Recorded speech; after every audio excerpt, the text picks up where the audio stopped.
اگر ہر چیز کا خالق ہے تو خدا کا خالق کون ہے؟ کیا خدا کو ہماری ضرورت تھی اسی لیے ہمیں تخلیق کیا؟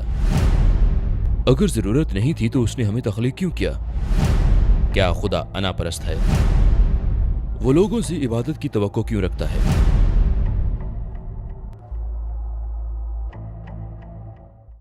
اگر ہر چیز کا خالق ہے تو خدا کا خالق کون ہے؟ یہ سوال فزکس کے ناقص علم سے پیدا ہوتا ہے۔ مثلاً کیا میں آپ کا فون لے سکتا ہوں؟ فرض کریں میں نے بطور انجینئر یہ فون ایجاد کیا۔ یہاں دو نتائج نکلتے ہیں۔ پہلا، اگر میں نے اسے ڈیزائن کیا تو یقیناً میرا پہلے سے وجود تھا، مجھ پر وہ اصول بھی لاگو نہیں ہوتے جو میں نے اس پر کیے، کیونکہ یہ فون ہے اور میں انسان ہوں، بالکل مختلف۔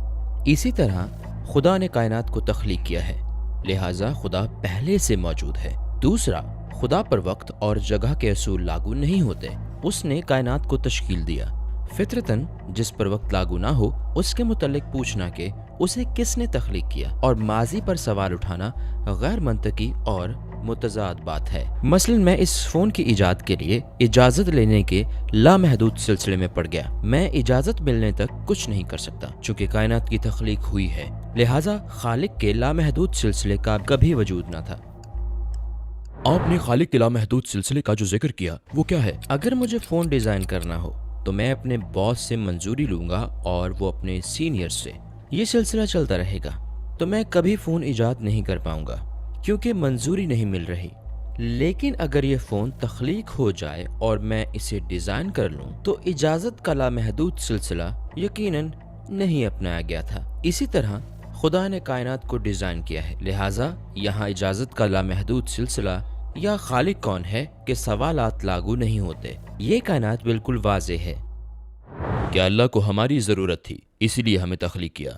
ضرورت کا تصور تب سمجھ میں آ سکتا ہے جب کمزوری کا وجود ہو۔ میری ضرورتیں میری کمزوریوں کی وجہ سے ہیں، لیکن اللہ لامحدود طاقت اور قدرت کا مالک ہے، اس میں کوئی نقص نہیں ہے، یعنی اللہ کو کسی چیز کی ضرورت نہیں ہے۔ مثلاً اگر یہ کمرہ روشنی سے پر نور ہو تو ہم اندھیرے کے درجے بیان نہیں کر سکتے۔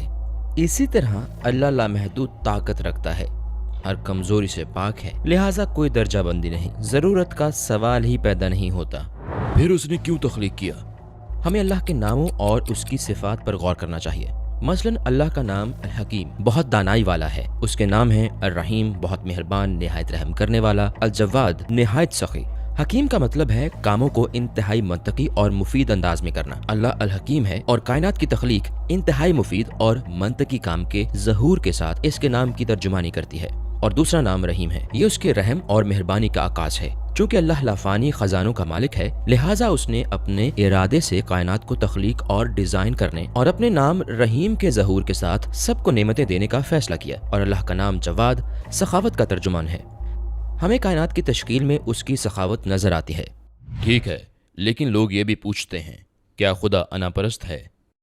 ہم انا پرستی کی وضاحت دو اصولوں پر کر سکتے ہیں۔ پہلا خود غرضی، دوسرا زیادہ ملکیت یا برتری ظاہر کرنا۔ تاہم خدا ان باتوں سے پاک ہے۔ پہلی بات، خدا نے ہمیں تخلیق کیا اور بہت سی نعمتیں دیں، یعنی خود غرضی کی بات غلط ہے۔ دوسرا، خدا جھوٹے دعوے نہیں کرتا۔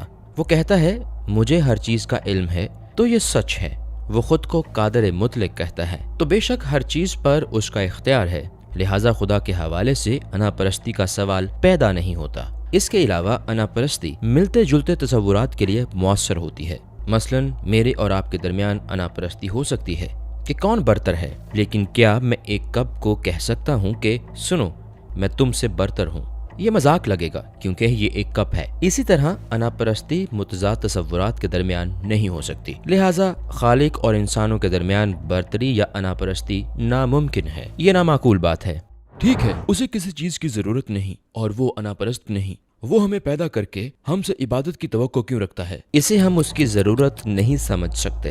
ضرورت تو انسانوں کے لیے ہوتی ہے، اللہ کے لیے نہیں۔ انسانوں کو عبادت کی ضرورت ہے۔ انسان روحانی طور پر بیمار ہیں۔ جب ڈاکٹر مریض کو دوا دیتا ہے تو مریض کو فائدہ ہوتا ہے، ڈاکٹر کو نہیں۔ پھر اللہ عبادت کیوں چاہتا ہے؟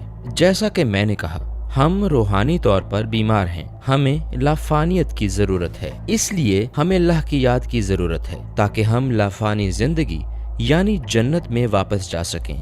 لہٰذا اللہ کو ہماری نمازوں کی ضرورت نہیں ہے، بلکہ ہمیں اللہ کی پہچان اور اس کی عبادت کے مشن پر بھیجا گیا ہے۔ ہمیں دنیاوی معاملات میں خود کو گم نہیں کرنا چاہیے، اور عبادت ہی ہمیں اس مشن پر قائم رکھے گی۔ ہمارے سوالات ختم ہوئے، اگلی قسطوں میں زیادہ مشکل سوالات ہوں گے۔ سوالات مشکل نہیں ہوتے، بس ان کا جواب نہیں دیا گیا ہوتا۔